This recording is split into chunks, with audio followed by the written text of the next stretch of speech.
Hello, hello, and welcome back to What We Pod in the Shadows, where we are currently discussing the first season, now we're discussing the second season of What We Do in the Shadows. We just finished season 1. This is the season 2 premiere, Resurrection.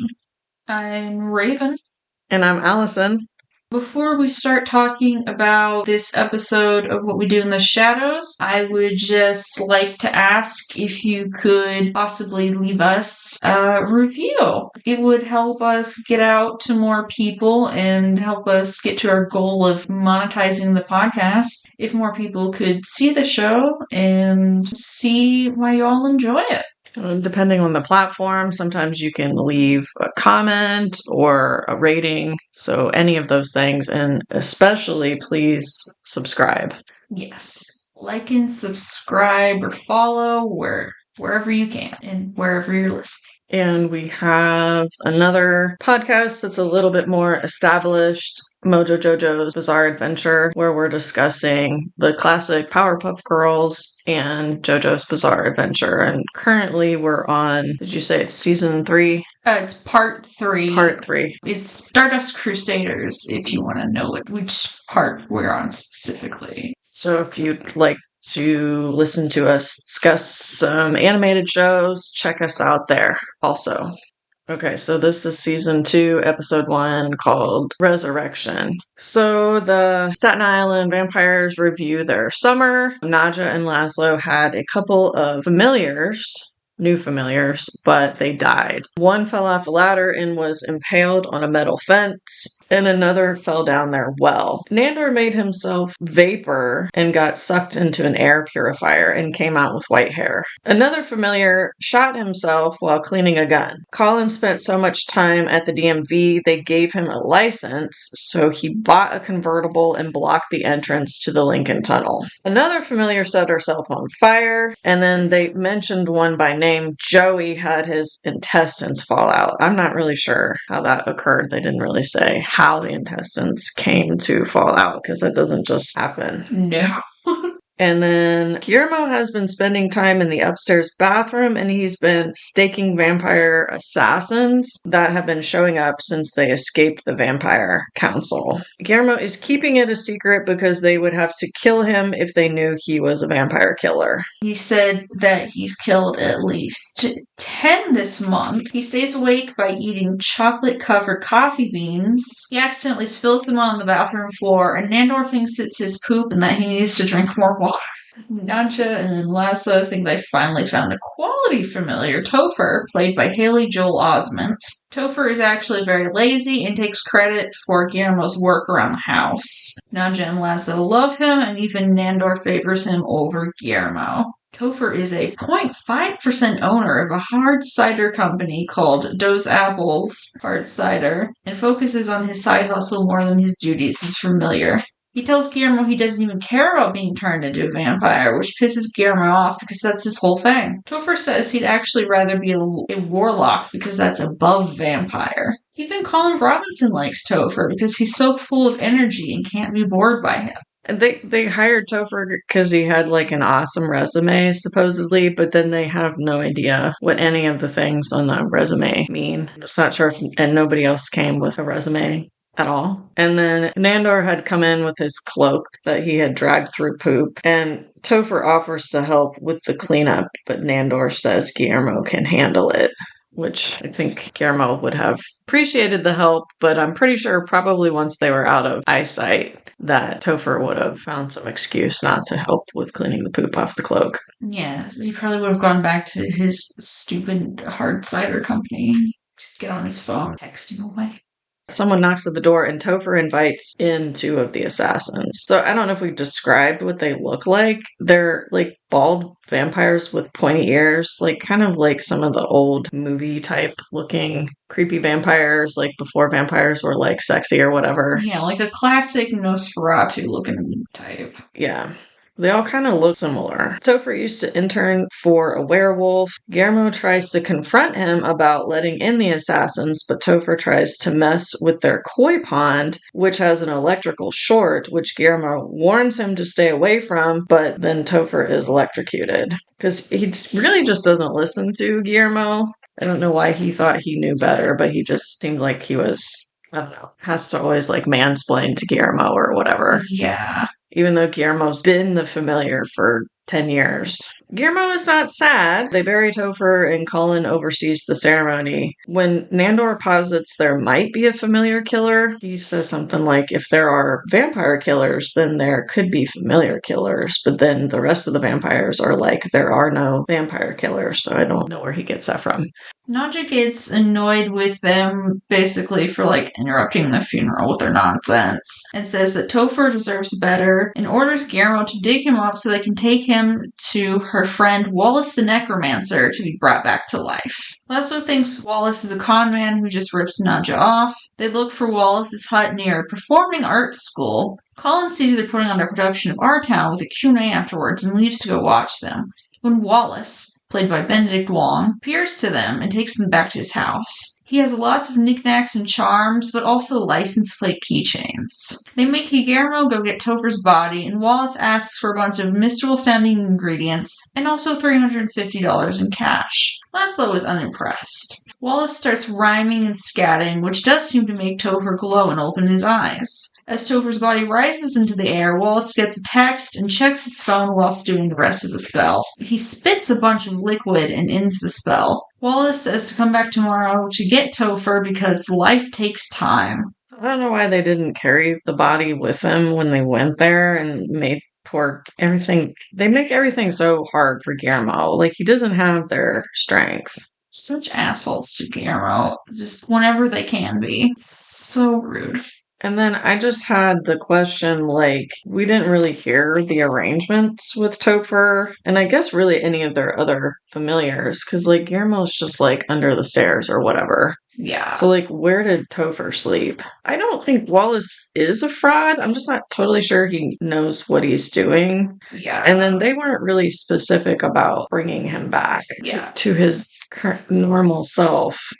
When his phone he was looking at his phone. I guess it seemed like he was getting a text, but I just thought maybe he had found the spell on the internet, possibly. And then he did make Topher float, so he has some sort of powers. Yeah. Laszlo thought Wallace was a fraud, and Nandor is glad Topher is back. They have a house meeting, and Nandor points out that the house smells like decaying flesh, and there are dead birds everywhere, so that Guillermo can fix these problems. But these problems come from the now zombie-like Topher. So he was like, during their meeting, he's like, on the ceiling, kind of growling. Guillermo points out that Topher tries to bite him and eats birds and insects, and that he thinks he might be a zombie, but the vampires won't hear of it. Guillermo can't convince them and is exhausted because he hasn't slept in 2 weeks. Guillermo hears glass breaking and checks the house while holding a stake and ends up stabbing Topher in the chest. Topher wants to high-five, and Guillermo high-fives his arm off. Then Topher starts hitting Guillermo with his arm, and Guillermo pushes Topher over the second floor railing. Colin Robinson then comes through to announce he's going to see a community theater production of Pippin, and when Guillermo tells him Topher's a zombie, Colin very nonchalantly says, "Could be," and leaves. Guillermo pushes Topher out of a window. They fight in the backyard, and Topher tries to drown Guillermo in the koi pond. Nandor comes to Guillermo's rescue because his cries woke him up. He snaps Topher's neck, but he keeps going. Then Nandor has Guillermo electrocute Topher in the pond again, but that does nothing. They end up going back to Wallace to demand a refund, but they are bought off with a license plate keychain apiece. Wallace says he'll take zombie Topher off their hands, and he actually does, listen to Wallace and, does his bidding and shit he didn't do for anybody else. Guillermo says that he may not be thanked or praised for being a familiar, but Nandor saving his life proves that he cares about him.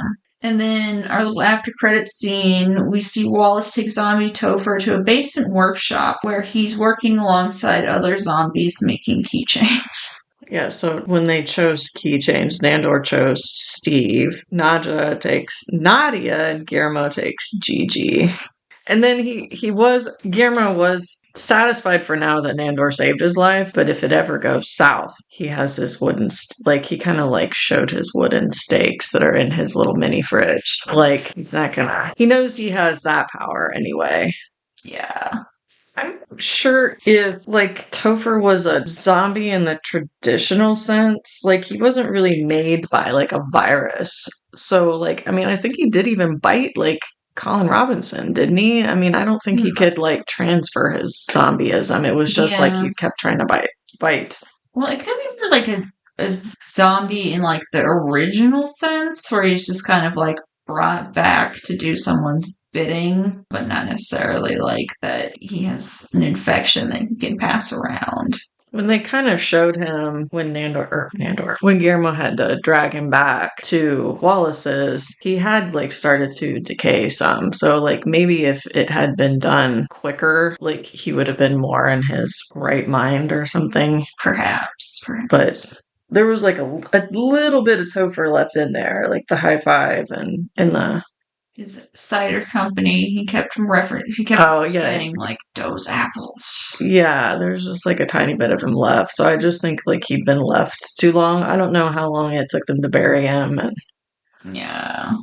So I did like the kind of like them reviewing their summer. I don't know if they really try after this to get a familiar, but I kind of don't remember some of these other familiars that they had anyway. Yeah. I kind of even forgot about that Topher existed, but yeah. I remembered Wallace existing before I remembered Topher for sure. Yeah. They just don't. I mean, honestly, they're kind of really bad at being vampires in a way, like just being at least secretive or whatever. So I guess it's not a huge surprise that like the familiars don't stay very long or don't. I think most of them just die, but yeah. But some of the stuff was just dumb, or maybe it's just dumb stuff that they were having the familiars do that caused the deaths. Yeah. Like stuff that really wasn't necessary.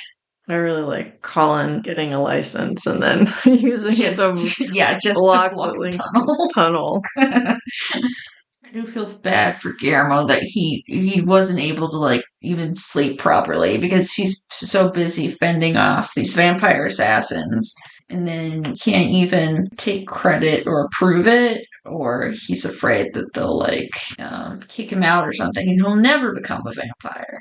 Yeah.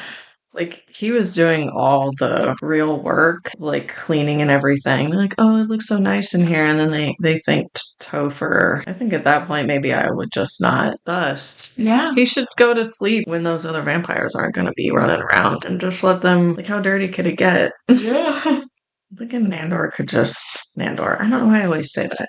Guillermo could just approach another vampire and ask to be made or into a vampire or something. I know, like, maybe it's hard to trust other vampires, but I don't know why. Like, they could just make an agreement that Guillermo's still sort of like their servant or something. What Nandor's problem is. Yeah. He just keeps, like, stringing him along. Oh, maybe later he'll be a familiar. Oh, but now you gotta wait an extra year because you poured holy water on me on accident. And I guess Wallace did, like, do a really good job bringing him back to life because, like, nothing was killing him. He got stabbed probably in the heart because it seems like Guillermo does it just automatically. Right. Electrocuted, his neck was broken. Well, I mean, with zombies, you gotta remove the head or destroy the brain. So, yeah. I almost feel like maybe Wallace did it on purpose because he's got that whole workshop in the basement. Yeah. It's like, oh boy, another little worker for me. The next episode is called Ghosts. If you are wanting to listen ahead of time before the next episode comes out, I don't totally remember what that's about, so that should be a good time. Yeah, I think I remember that one, but since you don't, I will not spoil it for you. And the show does really a good job, like, bringing in, like, these guests. Yeah. I mean, you never would think that Haley Joel Osment would come in and be a herd familiar and then turn into a zombie, and, like, Benedict Wong would come in and be a necromancer. So, yeah. They're usually, like, really fun surprises. Yeah. And I mean, he did kind of spend half the episode like not even speaking words. Yeah, or just shouting his own name. Topher! Yeah. I'm kind of like, at this point, who does Laszlo like? Yeah. Sometimes his opinions turn out to be valid. I don't know. I guess like Nadja seems to kind of like everyone because she did like, I can't think of his name now. The guy that the New York. Yeah, the Nick Kroll vampire. I feel like she kind of liked him too. So it's, I don't know. Or maybe he just kind of brings out the shittiness in everyone. Yeah. Or something. Or maybe he thinks they're after Nadja and that's why he doesn't. Any other man's like, he's a little jealous. Perhaps. So I guess we're gonna end our discussion here. Thank you so much for listening. And if you haven't already, hit all those buttons for us. You know, like, follow, subscribe, comment, leave us a review. And, you know, maybe check out our other podcast if you have time. That one, again, is Mojo Jojo's Bizarre Adventure. Until next time, remember, you're dead and out of this world. Goodbye. Goodbye.